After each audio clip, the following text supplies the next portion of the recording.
العليم من الشيطان اللعين الرجيم. بسم الله الرحمن الرحيم. الحمد لله رب العالمين، والصلاة والسلام على سيدنا ومولانا أحمدنا وحبيب إله العالمين أبي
اس کی منازل اور کچھ حصے اس کے ہوں گے.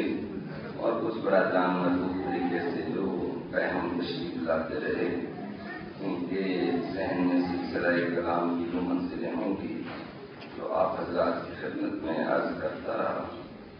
ذکر حسین بن علی کے حوالے سے مطلب کہ فإن الذکر تنفع المؤمنین وما خلقت الجن والانس الا ليعبدون ما اريد منهم من رزق وما اريد ان يطعمون ان اللہ هو الرزاق ذو القوة المتین. خالق کائنات نے مقصد تخلیق کو ہم گوش رد کرتے رہنے کی تاکید فرمائی. نئے دل پر دستک ضمیر و وجدان کے دروازے پر مسلسل دستک کا عمل جاری رہے تاکہ ایسا نہ ہو کہ انسان زود گزر لذات کے تعاقب میں چلتے ہوئے نجات کے ساحل کو گم کر دے. اس کو پتا رہے کہ وہ کس مقصد کے لیے اس دنیا میں آیا ہے. خالق کائنات نے اسے اس دنیا میں کس مقصد کے لیے بھیجا ہے اور اس دنیا کی وہ زود گزر لذات جن کا دورانیہ بہت کم ہوتا ہے لیکن وہ انسان کو اندھا اور نابینا کر دیتی ہیں. وہ انسان سے عاقبت کار اور معالے کار کی فکر چھین دیتی ہیں. وہ انسان کے سامنے راہ اور شاہ کی تمیز کو مبہم کر دیتی ہیں. انسان ان لذات کے تعاقب میں بہت سارے حقائق کو دیکھتے ہوئے بھی نظر انداز کرتا ہے, سمجھتے ہوئے بھی سمجھنے کی کوشش نہیں کرتا. وہ مال دنیا کے پیچھے پڑتا ہے تو ایسا دیوانہ ہو کر گویا اس نے ہمیشہ اس دنیا میں ہی رہنا ہے. اگر وہ اس دنیا کی دوسری لذات کے تعلق میں چلتا ہے تو عزت و شرف کے تمام مرحلے ان کو فراموش کر کے خود ذلت کی پستیوں میں, حیوانات کی پستیوں میں, حیوانیت کی پستیوں میں اپنے آپ کو گرا دیتا ہے اور اپنے شرف کا ذرا بھر لحاظ نہیں کرتا. یہ نہیں سوچتا کہ خالق کائنات نے مجھے اشرف المخلوقات بنایا. بلکہ کرمنا بنی آدم, خالق کائنات نے نوع انسانی کو مکرم کیا. لیکن ان اکرمکم عند اللہ اتقاکم, اس نوع انسانی کو جس کو مکرم کیا اس کی تکریم, عزت و شرف کا باعث کس چیز کو قرار دیا؟ وہ یاد خدا کو باعث قرار دیا, تقویٰ کو باعث قرار دیا. ان تمام چیزوں کو جب انسان بھولنے لگتا ہے تو خالق کائنات کی طرف سے اس کا نظام حرکت میں آتا ہے اور انسان کے ضمیر و وجدان کے دروازے پر فہم دستک کا عمل شروع ہو جاتا ہے. اور ہمارے پاس یہ نظام مجلس اعضاء کی صورت میں صلوات پڑھنے والا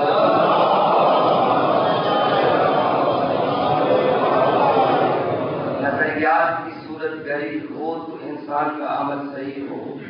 اس مجلس اعضاء میں سب سے پہلے نظریات کی صورت گری ہوتی ہے.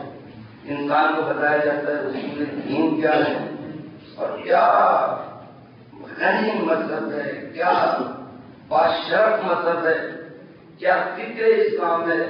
کہ جب اصول دین لوگوں کو بتائے جاتے ہیں تو انہیں یہ نہیں کہا جاتا کہ آنکھوں پر پٹی باندھ کر ہماری بات کو سنو اور لبیک کہو, بلکہ ان کو دعوت دی جاتی ہے سوچو اور دلیل کے تعاقب میں اپنے آپ کو اس راستے پر ڈالو کہ خود اپنی عقل کو ماض عمل میں لا کر اس مسئلے کی تہ تک اور اس کی حقیقت تک اور یقین کی منزل تک جستجو کے ذریعے سے تیقن کی منزل تک خود چل کے پہنچو. جتنے اعتراضات تمہاری عقل وارد کرتی ہے, جتنے اعتراضات تمہارا ذہن وارد کرتا ہے, ان میں کوئی آدمی آپ کو برا نہیں کہتا کہ آپ نے یہ شکایت کیوں کیا. نعوذ باللہ, آپ سب توحید کے بارے میں گفتگو کر رہے ہیں, آپ اللہ کے وجود میں شک کر رہے ہیں, آپ تو کافر ہیں, آپ تو ملحد ہیں. نہیں, آپ کو مکمل حق ہے کہ آپ تمام شکوک و شبہات کو وارد کر کے اس کے بعد ان شکوک کے اندھیروں میں سے روشنی کا چراغ برآمد کریں اور ذات توحید کو تشکک کے راستے سے گزر کر تیقن کی منزل پر پہنچ کر خالق کائنات کے وجود کا اعتراف کریں. اگر اسلام کے پاس دلائل کا ذخیرہ نہ ہوتا، اسلام کبھی بھی راہ تحقیق پر چلنے کی دعوت نہ دے. اس کے بعد عدالت ہے، نبوت ہے، امامت ہے، قیامت ہے. یہ نظریات کی صورت ہے، ذہن انسانی کو تشکیل دینا. یہ عمل کی دنیا کا تعلق انسان کے نظریات ہے. جیسے نظریات ہوں گے ویسا عمل ہوگا. لہذا نظریات کی دنیا میں بالکل ہر انسان کو نہ صرف اجازت ہے بلکہ اس کو دعوت ہے. اجازت ہونا اور بات ہے، دعوت ہے اس سے. یہ اجازت نہیں ہے کہ تم چلو جستجو کرو اور تمام جو کچھ کو دلائل ہے ان کی طرف توجہ کر کے تو پھر تم منزل پہ پہنچو. صرف اجازت نہیں ہے، دعوت ہے. توحید ہے، تمہارے پاس اس کے وجود کی دلیل ہونی چاہیے، اور کم اس حد تک کہ جس کے ذریعے سے تمہارا ذہن خانے ہو اور تمہیں اطمینان ملے. نبوت ہے، امامت ہے، قیامت ہے، یہ تمام چیزیں اس راستے پر چلو گے تو اس کے بعد عمل کی دنیا شروع. اب یہاں پر میں یہ کہنا چاہوں گا بڑی معذرت کے ساتھ، گفتگو آپ حضرات نے سنی اور آپ کے ساتھ یہ قافلہ سماج جو قافلہ بیان کے ساتھ ساتھ چل رہا ہے، تو اب ہمیں اس منزل پر پہنچنا چاہیے کہ جو مجالس معمولاً ہم منعقد کرتے ہیں وہ مجالس اپنے ہدف سے ہٹی ہوئی ہوتی ہیں.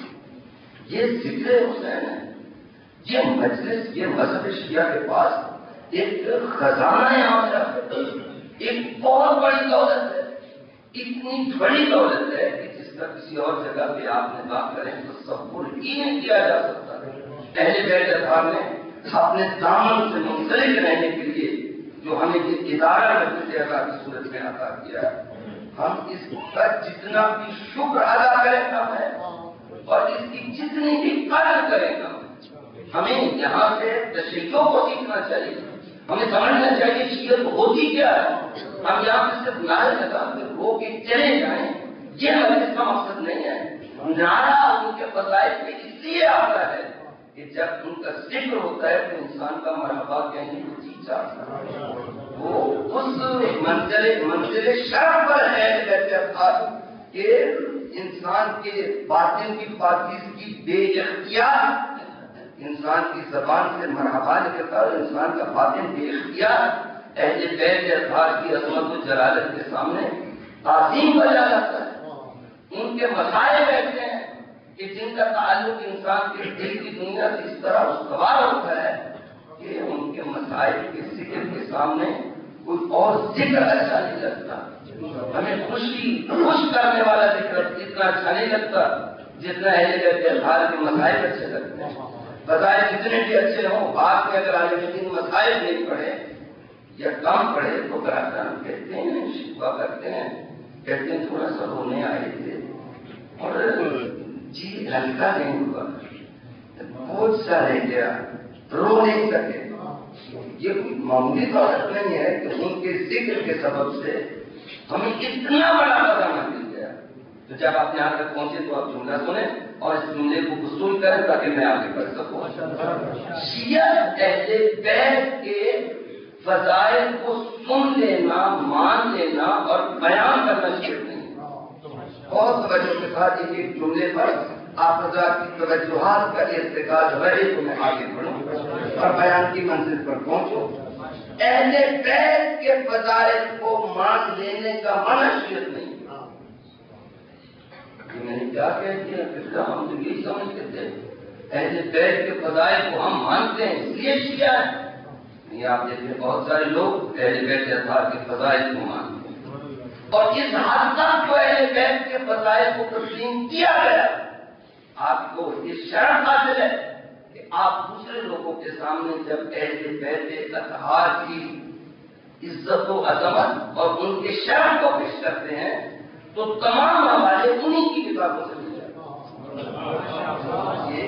یہ مذہب شیعہ کوئی معیار حاصل ہے، بلکہ ایک جگہ پر مناظرہ علماء کا طے ہوا تو انہوں نے کہا ہم مناظرہ نہیں کر سکتے، اس لیے کہ شیعہ جو بات کہتے ہیں وہ ہماری کتابوں میں مل جاتی ہے اور جو کچھ ہم کہتے ہیں وہ ان کی کتابوں سے نہیں ملتا ہے، اور مناظرے میں دلیل خصم یعنی دشمن کے گھر سے دلیل پیش کرنا ہوتی ہے، تو وہ ہمارے گھر سے دلائل دے دیتے ہیں، ہم ان کے گھر سے دلائل پیش نہیں کر سکتے۔ اس کا مطلب یہ ہے کہ ان میں بہت سارے لوگوں نے اہل بیت کے ان فضائل کو پیش کیا جن کو آپ پیش کرنا چاہتے ہیں۔ اس کا مطلب ہے لکھ لینا، چھاپ دینا، پیش کرنا اور بیان کر دینا اور اقرار کر دینا، یہ تمام چیزیں دوسری جگہوں پر بھی موجود ہیں۔ ہمارے معاشرے میں بہت سارے لوگ ہیں جو شیعہ نہیں ہیں، آپ ان سے پوچھیں کیا مولا علی مدد کر سکتے ہیں؟ وہ کہتے ہیں ہم مولا علی مدد کر سکتے ہیں، آپ کی مدد کے لیے یہاں آ سکتے ہیں؟ وہ کہتے ہیں جی جہاں بھی آ سکتے ہیں اور جہاں چاہیں جا سکتے ہیں۔ آپ یہ بات کس نے بتائی؟ وہ کہتے ہیں جی ہمارے پیر صاحب کا بھی یہی عقیدہ ہے، ہمارا بھی یہی عقیدہ ہے۔ سب بڑے بابا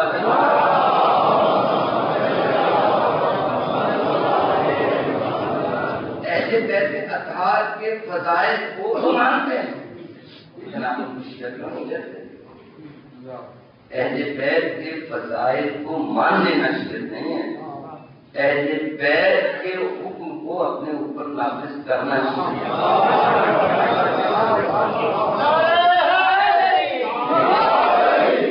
مولا علی کو مولا مان لینا، مولا مان لینے سے کیا نہیں ہوتا، مولائیت کو اپنے اوپر نافذ کرنے سے کیا۔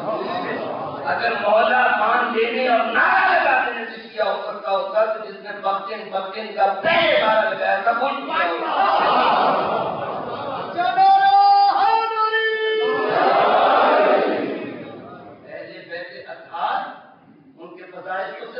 لینا شیعت نہیں ہے، ان کے حکم کو اپنے اوپر نافذ کرنا، اپنے آپ کو بندہ سمجھنا اور ان کو آقا ماننا۔ اور پھر بندہ ایسا نہیں جیسے بعض بندے غلام نمک حرام ہوتے ہیں، ایسا نہیں، نمک سروا پڑے گا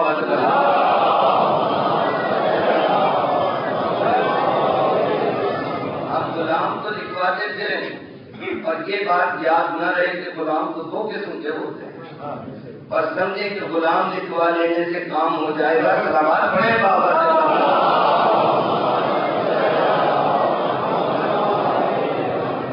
ہم نے لکھوا لیا بس کام ہو گیا، ہم ان کے غلام ہیں، یہ لکھ دیں کہ یہ ہمارے غلام ہیں۔ بابا غلام دو قسم کے ہوتے ہیں، تمہیں یہ تو یاد نہ رہا، تم تو زیادہ پکڑ میں آ جاؤ گے۔ جب تمہیں اتنا پتا ہے کہ تم ان کے غلام ہو تو پھر نمک حرام کیوں؟ کروا پڑو بابا سے۔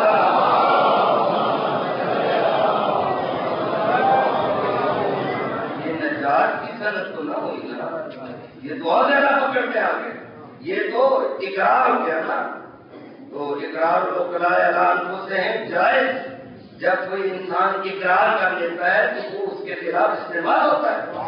تو اہل بیت کے اطہار کے فضائل مان لینے سے شیعہ نہیں ہوتا، بلکہ اہل بیت کے اطہار کے فضائل کے مقتضیات، ان کے حکم کو اپنے اوپر نافذ کرنے سے انسان شیعہ ہوتا ہے۔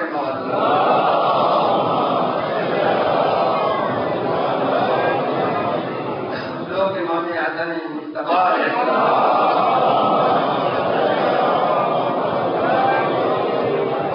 اور ایک شخص آگے بڑھا، اس نے آقا سے کہا کہ انا من شیعتکم، آقا میں آپ کا شیعہ ہوں۔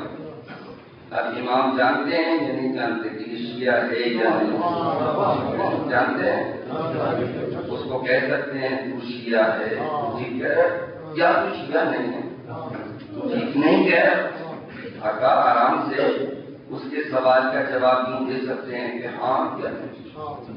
لیکن اگر آقا کہہ دیں کہ ہاں تو شیعہ ہے اور آقا کہہ دیں دوسری صورت میں کہ نہیں تو شیعہ نہیں ہے، تو اس سے مجھے اور آپ کو کوئی فائدہ نہیں ہوگا۔ ایک آدمی آتا ہے کیا وہ شیعہ ہے کیا وہ، لیکن امام کیوں نہیں کہتے بلکہ امام اس کے سامنے گفتگو کرتے ہیں۔ آنے والا سائل اپنے بارے میں بات کرنا چاہتا ہے، آقا مخاطب اس کو کرتے ہیں اور روز قیامت تک کی انسانیت کو سائل ہدایت کلام الامام امام الکلام، یہ امام کا مخاطب صرف سامنے والے پر نہیں ہوتا، معصوم کا مخاطب بلکہ روز قیامت تک کی انسانیت ہوتی ہے. خطاب سامنے والے سائد سے ہوتا ہے لیکن مد نظر قافلہ انسانیت کا روز قیامت تک کا ہر فرد مد نظر ہوتا ہے. جو بھی آئے وہ اس فیض کرام سے استفادہ کرے گا.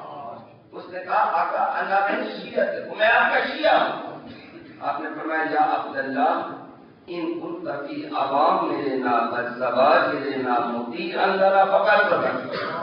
اے اللہ کے بندے اگر تو ہمارے احکام کا پابند ہے، ہمارے عوامر کی پابندی کرتا ہے، جس چیز کا ہم نے حکم دیا اس کو انجام دیتا ہے، اور جس چیز سے منع کیا اس سے اجتناب کرتا ہے تو فقط تو تمہیں صحیح کہا تو باغے نہ ہمارے سے.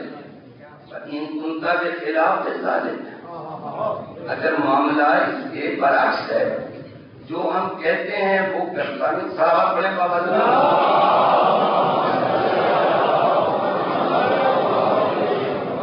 اب یہ شروع ہو گئی تو میں چاہتا ہوں کہ اس کو کسی کنارے پہ لگا دوں اور منزل تک گفتگو کو لے چلوں، لیکن آپ پریشان نہ ہوں. یہ آپ کی کہانی، شیعت کی کہانی شروع کی گئی ہے. صلوات پڑھیں بابا.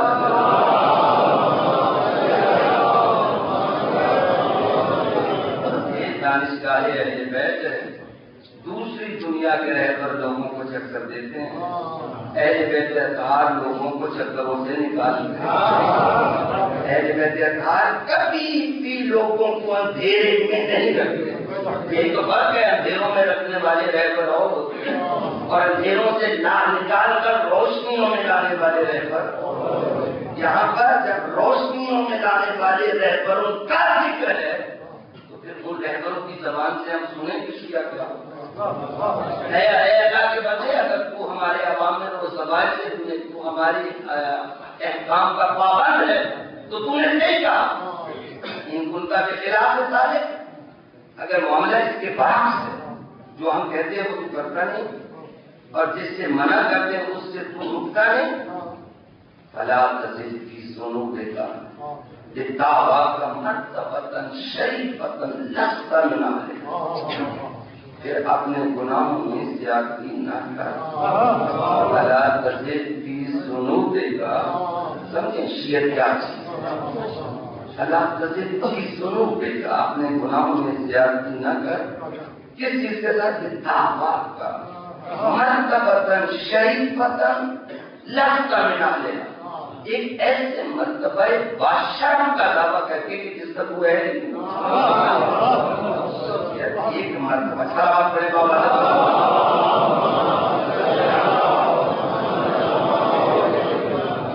مرتبہ شیعت ایک مرتبہ بادشاہ. امام علی رضا علیہ السلام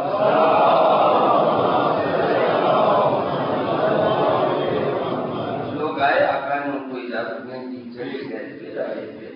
پھر آئے، پھر انہوں نے شکوہ کیا کہ ہم کو شیعہ ہے تو ہمیں آقا نہیں آنے دیتے. پھر آقا نے اجازت دی، آئے اور انہوں نے کہا کہ ہم علی ابن ابی طالب کے شیعہ ہیں. آقا ناراض ہے، تم علی کے شیعہ ہو.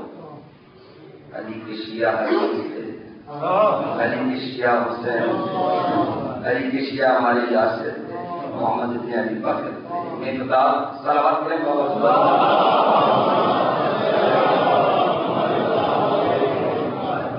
لہذا اہل بیت اطہار یہ مولا کا کرم ہے، ہمیں اہل بیت اطہار کی بارگاہ نصیب ہے. لیکن یاد رکھنا چاہیے کہ دنیا ہمیشہ رہنے کی جگہ نہیں ہے. ہمارے امتحان میں خالق کائنات نے ہمیں جو حاضی اور پیشوا عطا کیے ہیں، ہمارے امتحان میں ان کا دامن ہمیں نجات کے ساحل پر لے جائے گا اگر ہم ان کے دامن سے چھوٹے رہیں. ایسا نہ ہو کہ ہمارے داموں سے ہمارے آقا ہم سے ناراض. ابھی ذکر کر رہا تھا نا اربعین کی ایسی ہے.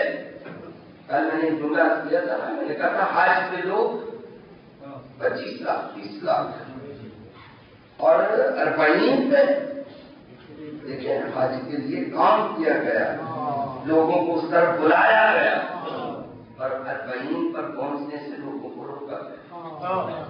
ادھر 25-20 لاکھ ہیں، ادھر کروڑ کے لگ بھگ لوگ، جبکہ حج واجب ہے اور زیارت حسین مستحب ہے۔ میں جملہ کرنا چاہوں گا، حج واجب ہے اور اسی وجہ سے کہ جو 25-30 لاکھ ہوتے ہیں نا، ان میں سے سارے لوگ اپنی خوشی سے نہیں گئے ہوتے، کچھ واجب میں بدے ہوئے جا رہے ہیں۔ اب کیا کریں، جانا ہی پڑے گا، سوال پڑے بابا جان۔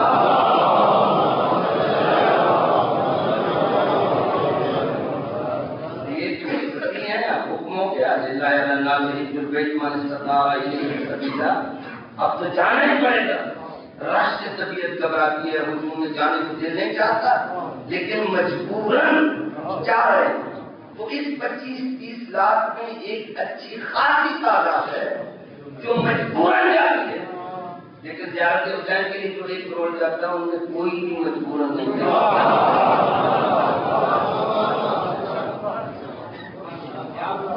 ہمیں سارے کے سارے کوئی مجبوری نہیں، لیکن اگر ادھر واجب نہ کیا گیا ہوتا اور ادھر مستحب ہے، جملہ کروں، ادھر پیسہ کھینچ کے لے جاتا ہے، حج کی ادائیگی کے لیے مستفی ہو گئے، اور ادھر زیارت حسین کے لیے ناداری روکتی نہیں ہے۔ بہت سارے لوگ سارا سال بس انداز کرتے ہیں، جب موسم زیارت آتا ہے روانہ ہونا چاہتے ہیں، قرض لیتے ہیں، خواتین زیور بیچتی ہیں، ادھر پیسے کی وجہ سے جانا مجبوری ہے اور ادھر ناداری بھی مجبوری نہیں بنتی۔ یہ زیارت حسین کا شرف۔ اور پھر ایک جملہ آپ کی خدمت میں نکالا گیا تھا کہ یہ تو وہاں پہ ہے نا جو زیارت حسین کرنے والے دنیا میں جگہ جگہ لوگ ہیں، ان کو کون شمار کر سکتا ہے؟ کل اربعین کے جتنے جلوس ہیں اسی کا حصہ تھے، اور پھر عرش سے لے کے فرش تک جو ملائکہ کا زیارت کرنے والا اس کو کون شمار کرے؟ 1,34,000 ارواح انبیاء، ان کو کون شمار کرے؟ حسین کے زائد جو نظر آ رہے ہیں ان سے وہ زائد زیادہ ہے جو نظر نہیں آ رہے ہیں، اور یہ مستحب ہے وہ واجب ہے۔ یہاں سے دیکھیں ہمارے دل جو آقا سے بندھے ہوئے ہیں، یہ خالق کائنات کا کتنا کرم ہے ہماری تربیت کے لیے۔ مجالس اعظام میں آپ کو چین نہیں آتا، آپ گھر سے جام ہو جاتے ہیں، روز آتے ہیں حسین ابن علی کی محفل سننے کے لیے، حسین ابن علی کا ذکر سننے کے لیے، اور اس سے کیا ہوتا ہے، اطمینان قلب حاصل ہوتا ہے۔ واقعی اس کی مسرت پر ہے کی، اگر اس کو سنا نہیں جائے تو انسان کا دل مطمئن نہیں ہوتا۔ وہاں جاتا ہے انسان حج پر، بچہ کو بچی کے لذیذ فطر السماوات والارض حنیف مسلم وما انا من المشرکین ان صلاتی و نسکی و احیایا و مماتی للہ رب العالمین لا شریک لہ وبذالک امرت وانا من المسلمین۔ وہاں پر انسان سمجھتا ہے معنی عبادت کیا ہے۔ پروردگار نے ساری زندگی تیرے لیے، پروردگار نے تیرے احکام کا پابند، میری عبادت، میرے ارکان عبادت، میری قربانی، میری نماز، مناسک، سب کچھ پروردگار تیری بارگاہ میں مفہوم عبادت، اپنے آپ کو بندہ سمجھنا، اس کو آقا سمجھنا، اور اس میں منزل قربانی میں آتا ہے انسان کے سامنے پوری چیزیں مجسم ہو جائیں۔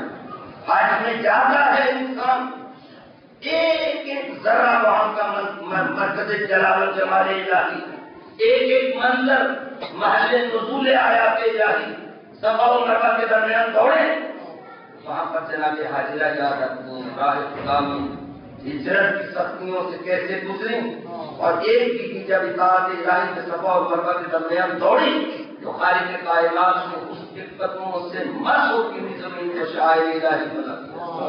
مقام ابراہیم کی طرف بڑھیں، خانہ کعبہ کی طرف بڑھیں، زمزم کو دیکھیں، اس کے بعد مینا کی طرف آئیں، تو وہ تمام مناظر انسان کے دل پر جو تجلیاں وارد کرتی ہیں، ان میں سے اہم منظر اطاعت الہی میں رضا حق کی خاطر ایک باپ اپنے بیٹے کو لے جائے، اور وہ منزل قربانی میں ہے۔ بخدا آپ دیکھیں کربلا میں یہی منظر کہ کتنے گنا زیادہ شدت کے ساتھ انسان کے دل و دماغ سے وارد ہوتا ہے. ادھر ایک اسماعیل ہے، ادھر 72 فخر اسماعیل، ادھر ایک بیوی حاجرہ صفا اور مروہ کے درمیان، ادھر کتنی فخر حاجرہ بیویاں. اور پھر کیا منظر ہے کربلا کا. خلیل کربلا ہر لاشی پہ خود پہنچتے ہیں اور پھر علی قربانی کو روانہ. یہ 40 ہم نے محرم گزار کیا، ذکر حسین کو گزارا، 40 کو گزار کے پھر گھروں میں چلے جائیں گے. اور یہ احساس ہمارے دل و دماغ پہ مکمل طور پر وارد ہونا چاہیے.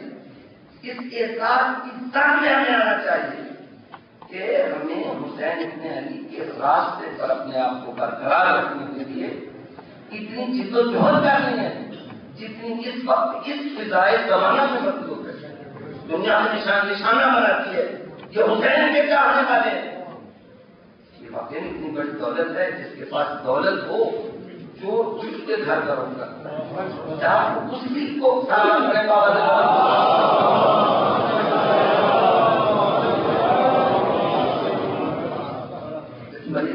خوش کر عشق بلا انگیز میخواہی متائی جنگ کو ان کی غارت گر شبت پیدا. جب تک کچھ ہوگا نہیں تو جب پروف کرے گا، کچھ ہوگا تو جب پروف کرے گا. آپ کے سینوں میں کوئی دولت ہے جس کی وجہ سے اندھیروں کے نقیب ان روشنیوں کو دیکھ کے برداشت نہیں کر سکتے.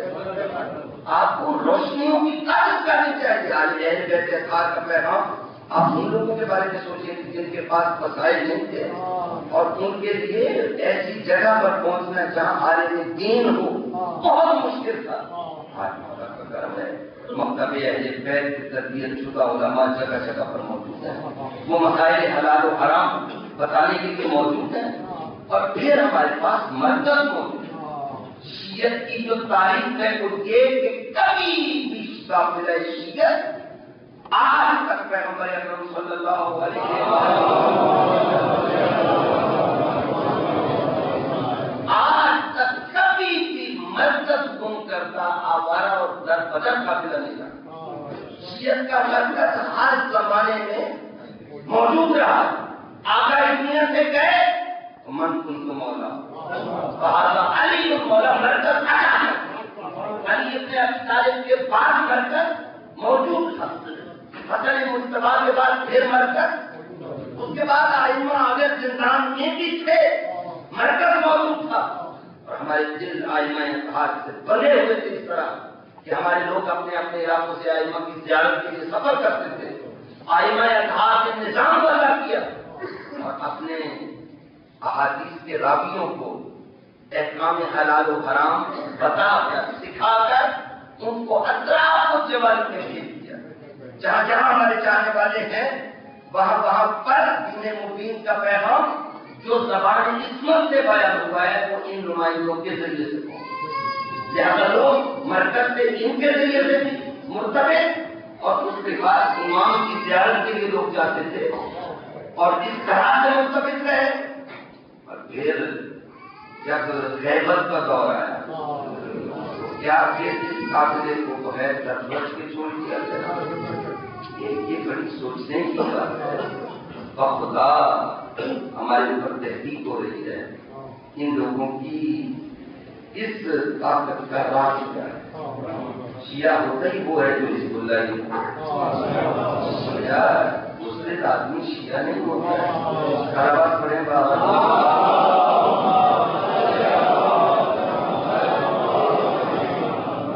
شیعہ بات ہوتا ہے.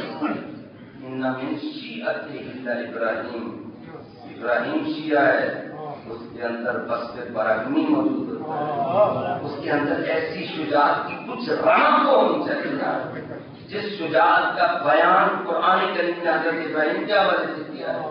ابراہیم کون ہے کہ جزیرہ نار پر جا کر بھی جس کے ماتھے پہ شکن نہ آئے اس کو شیعہ کہتے ہیں. ان من شیعت ہی ابراہیم، اپنے مرکز سے مرتبط رہنا اور اس کے ساتھ اپنے شجاعانہ کردار کے ساتھ میدان عمل میں فارغ ہونا، اپنے مرکز سے مضبوط رہ کر ادھر سے آنے والے ہر حکم پر لبے اب دشمن اس بات تک پہنچ چکا کہ ان کی طاقت کے مراکز دو ہیں، ایک نظام مرجعیت اور ایک عزاداری۔ نظام مرجعیت اور عزاداری کی شیعت کی طاقت کے دو مرکز ہیں جن کی وجہ سے شیعت شیطانوں کے سامنے پورے قائد کے ساتھ کھڑی ہے۔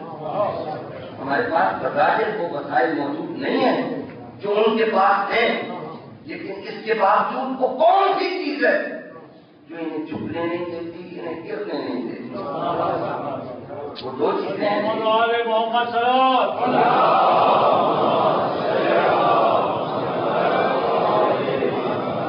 ایک نظام مرجعیت، ایک مرکز اثر ہے۔ آپ بتائیں جب وہ اس نتیجے پر پہنچے کہ یہ دو مرکز ہیں جن کی وجہ سے نہ یہ جھکتے ہیں، نہ یہ زمین پہ گرتے ہیں، نہ ان کو فکری طور پر غلام بنایا جا سکتا ہے، تو کیا ان دو مراکز کے خلاف ان کی سازشیں پھر کام ہوں گی؟ یہ بہت سمجھنے کی اور سوچنے کی بات ہے کہ مرجعیت کے خلاف کیا شیطان خاموش بیٹھے رہیں گے؟ کیا عزاداری کے خلاف شیطان خاموش بیٹھے رہیں گے؟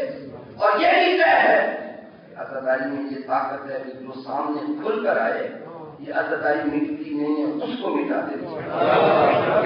اس لیے ضرورت ہے کہ عزاداری میں ان لوگوں کی یہ ضرورت ہے، شیطانوں کی، کہ اس میں وہ اپنے گماشتوں کو پائیں، اسے نگاہ رکھنی چاہیے وہ کون سے گماشتے ہیں جو شیعہ قوم کو مرکز مرجعیت سے دور کرنے کی کوششوں میں لگتے ہیں۔ وہ کون سے گماشتے ہیں جو اس مذہب کا خاص ہے، اس پر تیر چلاتے ہیں۔ وہ فرمایا تھا شمر سے مطلب کون ہے کہ جو کھاتے امام کا ہے اور اس کے بعد حملہ بھی امام کے نظام پہ کرتے ہیں۔ یہ سوچنا چاہیے صاحب اپنے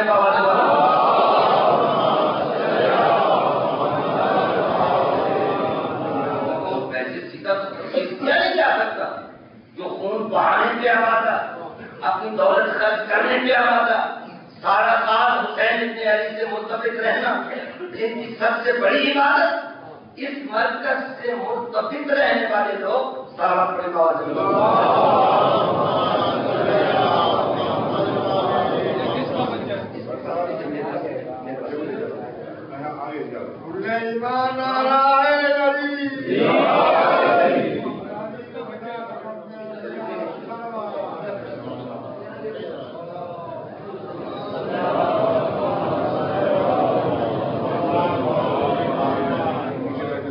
یہ بچے مریم کیسا لگا پڑیں گا؟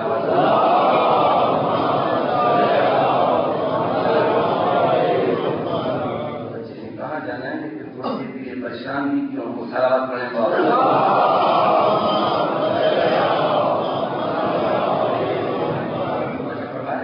کردار امن سے لوگ پہچانے جاتے ہیں کہ کون کس کے لیے کام کر رہا ہے۔ یہ صرف یہاں آئے نعرے لگائے تھوڑے اور چلے گئے، یہ نہیں۔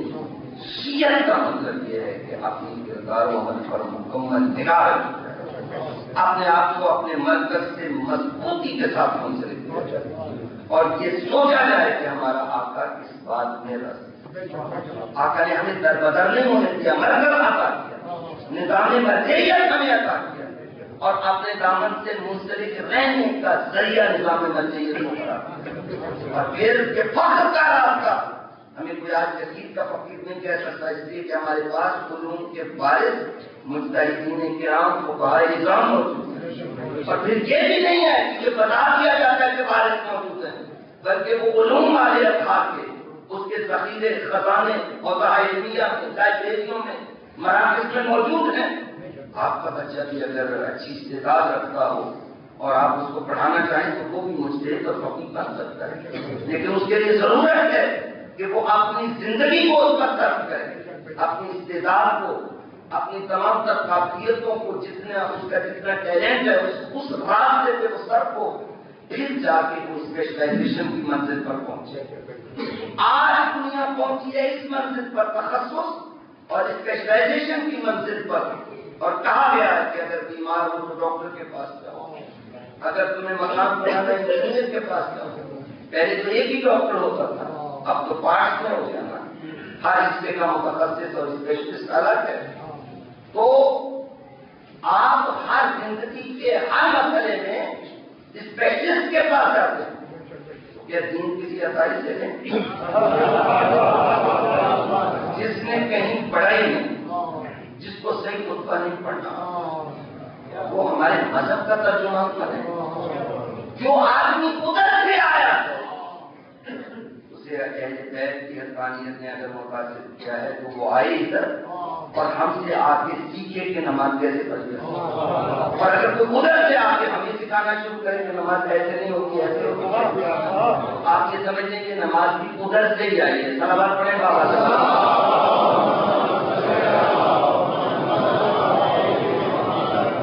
بہت ساری چیزیں جو کامن سینس کا مسئلہ ہے. نماز نہیں تو نازل نہیں ہوگی، کیا بیت اور جھگڑا شروع کر دیں؟ نہیں نماز نازل ہوگی. وہی نماز جو ہمیشہ سے ہمارے لوگ پڑھتے چلے آ رہے ہیں، ہمارے اسلاف نے پڑھی ہے. دین تو نیا نازل ہوا نہیں، اور وہی نماز جو پڑھتے آ رہے تھے، آپ اس نماز میں کیا نقص پڑ گیا؟ اب وہ نماز نہیں، اور پھر ممبر سے آپ کو گالی دے کے جائے اس نماز پڑھنے والے کو، کہا جائے کہ یہ نماز نہیں ہے وہ نماز ہے جو ہم بتا رہے ہیں. آپ دیکھیں نا ممبر کی حیثیت کتنی پست کی جا رہی ہے، اور لوگ کہہ رہے ہیں یہ تو اٹھ پٹانگ پک رہے ہیں اور مجلس سے جا رہے ہیں، کوئی آدمی پوچھتا نہیں ہے، کوئی روکتا نہیں ہے. تو اس کا مطلب یہ ہے کہ مجلس کا کوئی آدمی خیال رکھنے والا نہیں. یہ سرمایہ جتنا اثر ہو رہا ہے، کیا یہ مجلس کے نظام کی بقا کے لیے سر ہونا چاہیے یا جو غلطی کو آگے کہہ سکتے ہیں؟ ہمیں لاپرواہ ہو جانا چاہیے کہ یہ کہہ رہا ہے کیا کہہ رہا ہے. کچھ لوگ کیا کہہ رہے ہیں کہہ کے چلے جاتے ہیں، کچھ لوگ کسی طرح سے چلے جاتے ہیں، اور جو کچھ مجالس میں ہو رہا ہے کوئی نہیں پوچھتا کہ یہ دین سے بغاوت کا راستہ یہ کس سے پتا ہے. بدعت کے ہم قائل نہیں، نئی نماز نازل نہیں ہوئی. بدعتیں کہاں آتی ہیں جہاں نظام کے وارث موجود نہ ہو. جہاں وارث موجود ہوں وہاں بدعتیں نہیں آتی ہیں. یہ نظام جہاں وارث نہیں ہے، اس کے وارث موجود ہیں. خراب پڑے گا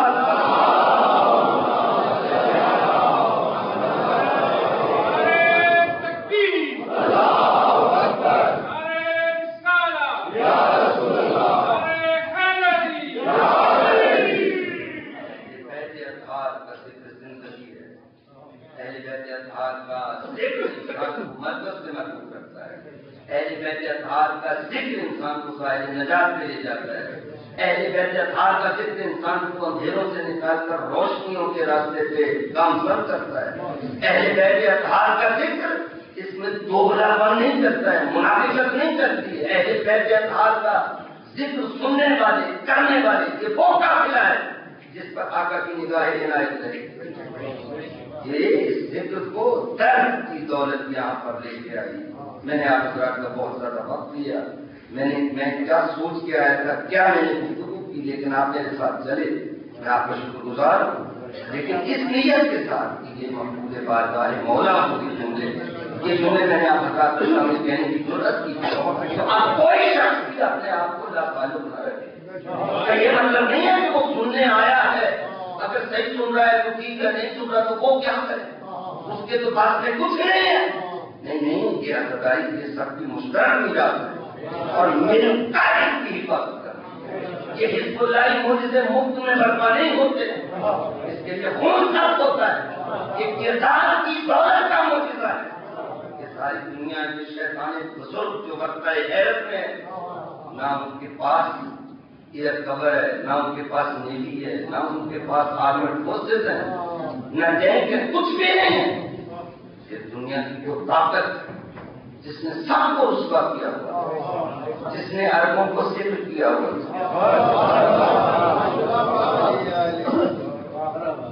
دیکھنے میں تو اربوں ارب ہیں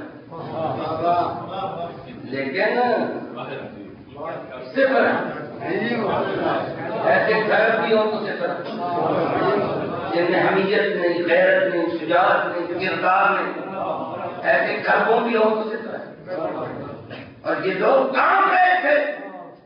ابھی کل کی بات ہے، آج بھی ان کا اعلان شجاعانہ اعلان دنیا میں پھر گونج رہا ہے. اس طرف منہ کر کے دیکھو پھر بتائیں. حسن نصر اللہ نے کہا اس طرف منہ کرنا پھر بتائیں. جو سبق جو پہلے پڑھایا وہ نہیں ہوگا، کوئی اور.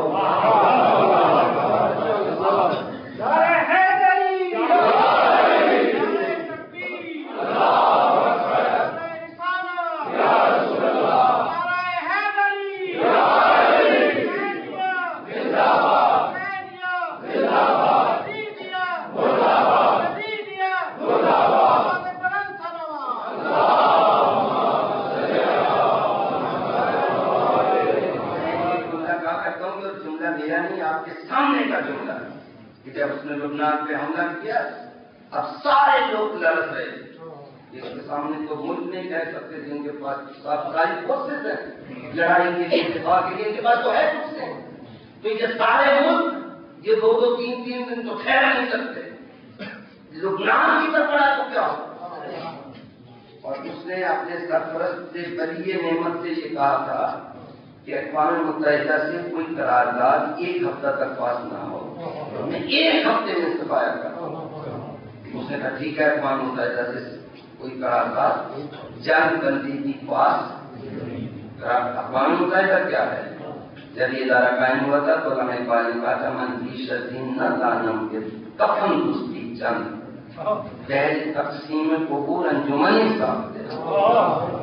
یہ کفن چوروں نے مل کر ایک ادارہ بنایا تاکہ وہ جو چوری کا مال ہے، جو کفن چوری کر رہے ہیں، جو مردوں کے کفن اتار رہے ہیں، اس میں یہ آپس میں نہ لڑ پڑے. پہلے تقسیم قبور انہوں نے قبریں تقسیم کر لی ہیں، انہوں نے مردے تقسیم کر لیے ہیں، انہوں نے کفن تقسیم کر لیے ہیں. اس لیے انہوں نے ایک ادارہ بنا دیا. اب وہ جو شیطان بزرگ کہتا ہے ادارے میں کوئی نہیں ہوتا. وہ کہتا ہے پاس ہوگی تو ہوتی ہے، نہیں ہوگی تو نہیں ہوتی. اس نے کہا نہیں ہوگی، اس نے حملہ کیا. 8 دن گزر گئے. جب کچھ نہ ہوا تو اس سے پلٹ کے پھر کہا کہ 8 دن اور چاہیے. پھر 8 دن اور ادھر سے اور اسلحے کی تصدیق شروع ہو گئی.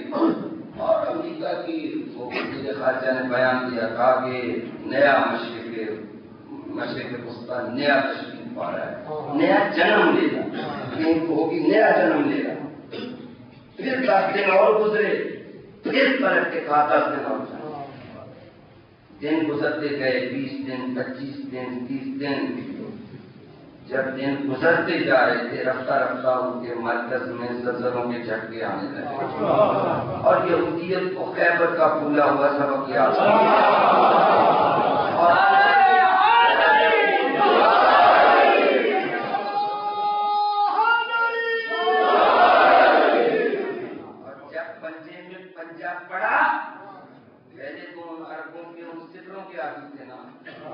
جب پنجے میں پنجاب پڑا تو احساس ہوا کہ یہ 39 دنوں والے نہیں ہیں، یہ 40 میں.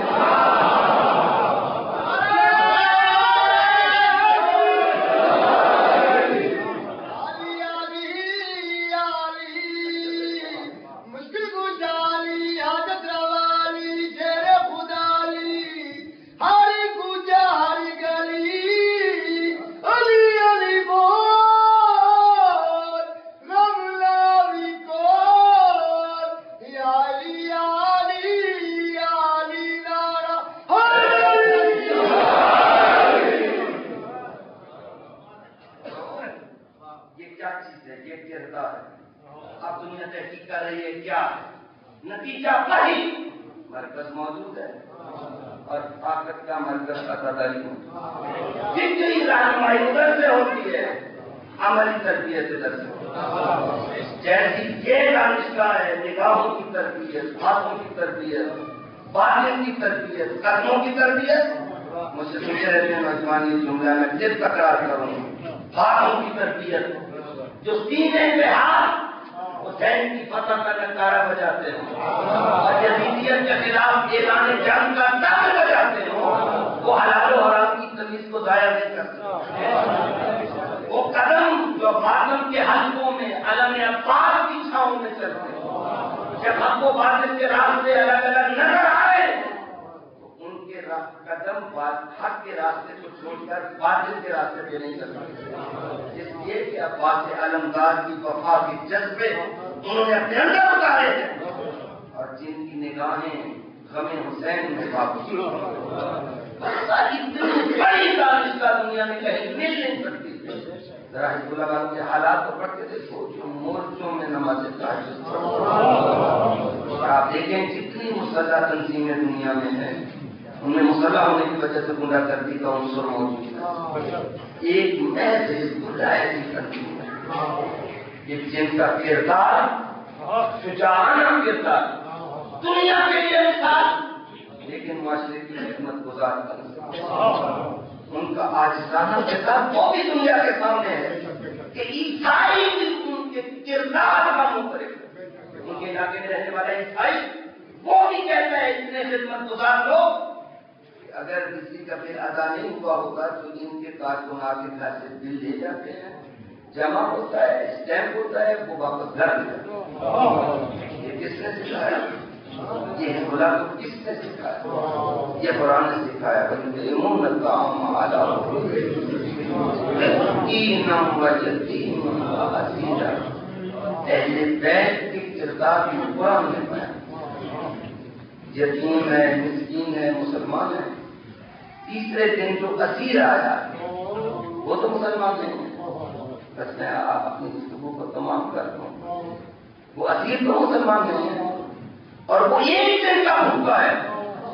اہل بیت کے گھر میں 3 دن کا بھوکا ہے، ایک دن مسکین لے گیا، ایک دن یتیم لے گیا، اب تیسرا دن ہے اہل بیت کے چہرے سرد ہیں، اس میں کب کبھی ہے، اور جو دروازے سے کھڑا ہوا ہے آج منظر بدلا ہوا ہے، یہ تینوں اسیر، یہ تینوں مسکین مسلمان تھے، لیکن اسیر مسلمان بھی نہیں ہے۔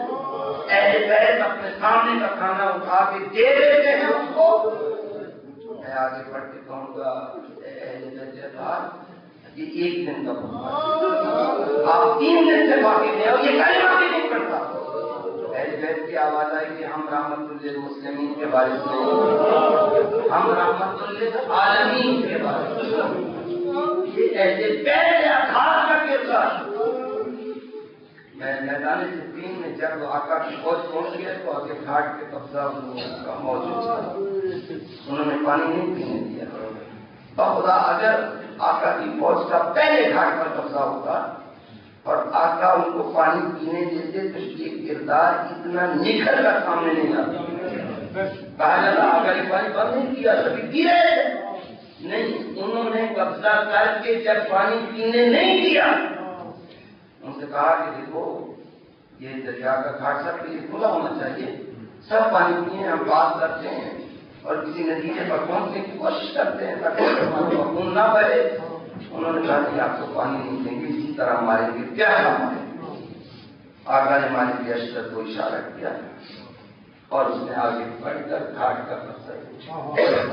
اب جب گھاٹ کا قبضہ لے لیا اب وہ جنہوں نے پانی بند کیا ہوا تھا نا وہ ایک دوسرے کو گالیاں دینے لگے، تم کہہ رہے تھے نہ پینے، وہ کہتا ہے تم کہہ رہے تھے نہ پینے، تو فلاں کہہ رہا تھا، اس نے بیڑا رکھ کیا، اب کیا کریں؟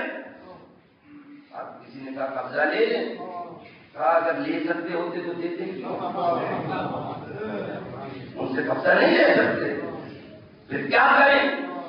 الفضل ما شاہدت به الاعداء۔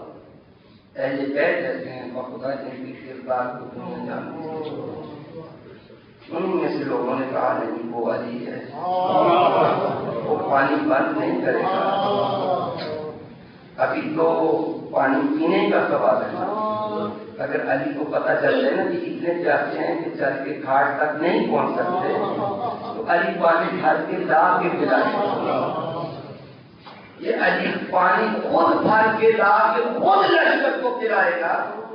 یہ بات وہاں تو سمجھ میں نہیں آ سکی، لیکن جب منزل شراف سے حسین چلے تو حسین کو نظر آ رہا کہ آگے دشمن آ رہا ہے اور وہ پیاسا ہے، لہذا سے جوانوں سے کہا جتنی گنجائش ہے اتنا پانی بھر دو۔ وہ حسین جب ان کے پیاسے آ رہے ہیں اور حسین ان کے لیے پانی بھر کے آ رہا ہے۔ اہل بیت کا کردار. یزید کی فوج نے خانہ کعبہ کا محاصرہ کیا ہوا تھا.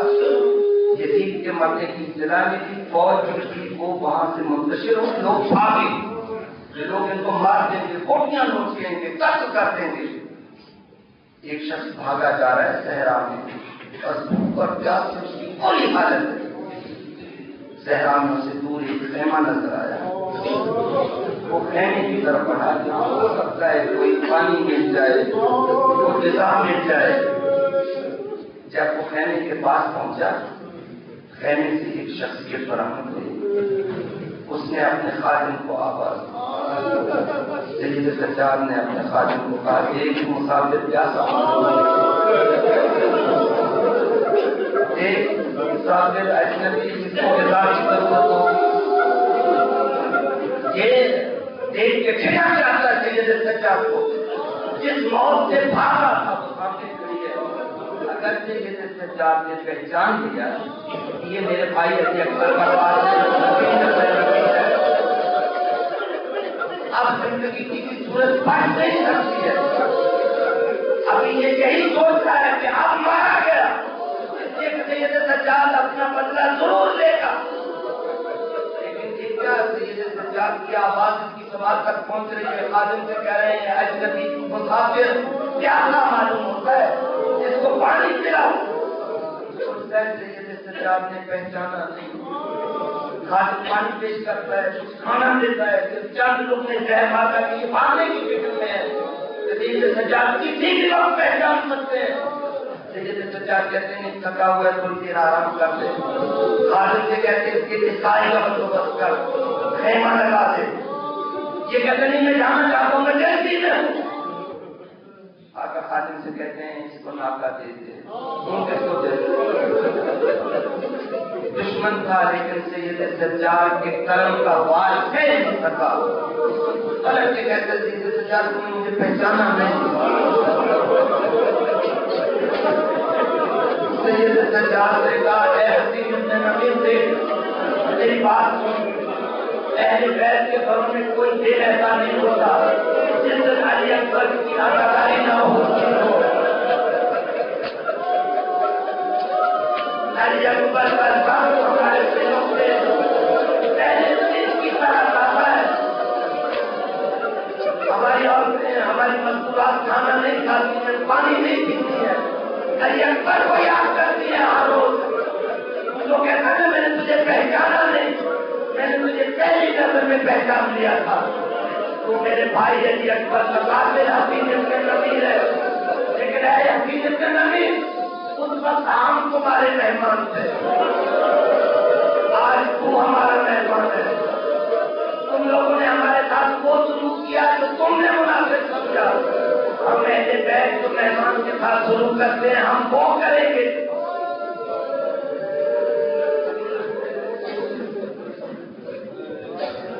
جگہ علی اکبر کی عزاداری ہو رہی ہے. بیویوں میں لیلا کے گھر بیویاں جاتی ہیں، علی اکبر کی عزاداری. بیوی زینب کے پاس بیویاں جاتی ہیں.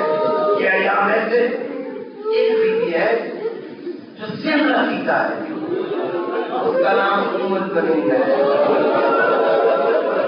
وہ دیواریں پکڑ کر رو رو کے ان کی آنکھوں کی بیماری ختم ہو چکی ہے. دیواریں پکڑ کر مدینہ کی جنت البقیع میں پہنچ جاتی ہے. وہاں پر جا کر 4 قبریں بناتی ہے. اس کے بعد باقی قبریں مٹا دیتی ہے، ایک قبر رہنے دیتی ہے. کہتی ہے کہ میرے سارے مارے جاتے تیرا حسین ملتا ہے.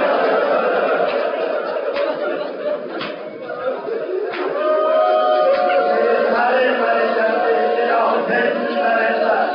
اور جب بیویاں جاگ کے اٹھاتی ہیں ام البنین اٹھ آواز دیتی آپ مجھے ام البنین نہ کہو. ایک ام البنین کا معنی ہے بیٹوں کی ماں، جس کے شیر جیسے بیٹے میدان کربلا میں سو گئے. اب اس کے پاس کیا ہے اسے تم ام البنین کہو. اللہ کا ماحول مسائل کا بڑا بیان کرتی ہیں اور دن کے جب سارے مسائل بیان ہوتے ہیں تو وہ مصیبت بھی بیان ہوتی ہے جس کا ذکر یحییٰ بھائی نے کیا. جیسے میں سویا ہوا تھا میں نے عالم خواب میں دیکھا علامہ مجلسی کربلا کے مسائل پڑھ رہے ہیں. جدھر کلاس لگی ہوئی تھی ادھر سے ایک بزرگ آہستہ آہستہ چلتے ہوئے آیا اور اس نے علامہ مجلسی سے کہا ہے مجلسی ادھر خواتین میں حسین کی ماں تشریف فرما. وہ کہتی ہے میرے بیٹے کے وہ مسائل پڑھ جو میری بیٹیوں کا کربلا میں سب سے زیادہ سخت تھا. علامہ مجلسی نے ہاتھ باندھ دیے کہا مجھے تعمیل حکم سے انکار نہیں ہے لیکن بیوی کیا جانتی ہے مجھے نہیں معلوم کون سے مسائل. کالی جی کہتی ہیں جب میرا حسین آخری فدا کے لیے آیا تو میری بیٹیوں کا کربلا میں سب سے زیادہ سخت تھا. اس لیے دشمنوں کے فوج دشمنوں کا لشکر اور بیٹیوں کے پاس اب کوئی سہارا باقی نہیں. آخری سہارا ہے وہ جا رہا ہے. علامہ مجلسی نے تعمیل حکم کی خاطر پڑھنا شروع کیا. کہاں حسین ترے خیمہ پہ آئے آپ کی آواز بھی یاد رہے نہ ہو یا رقیہ یا ربا یا سکینہ یا جاریہ ام فضہ علیکم من السلام. تمام بیویوں کو سلام کیا اور پھر ایک آواز بلند کی کہا یا اختی زینب اینی بالثوب العتیق لا یرغب فیہ احد من القوم لئلا اجربہ. میری بہن میرے لیے پرانا لباس لے آ اس لیے کہ یہ امت سے میری شہادت کے بعد میرے جسم کا میرا لباس لوٹ لے. میں ایسا پرانا لباس پہن کے جاؤں جس کو ناقابل استعمال سمجھ کر یہ چھوڑ دے. ابھی حسین اتنے ہی کہہ پائے تھے وہ شخص دوڑتا ہوا آیا مجلسی بس کر حسین کی ماں بے ہوش ہو چکی ہے. غربت زہرا نے آواز دی ہے حسین ماں قربان ہو جائے تو کربلا بھی کتنا قریب ہو گیا. جب تک میرے گھر میں تھا جنت سے لباس آتے تھے. اے حسین آج پرانا لباس مانگ رہا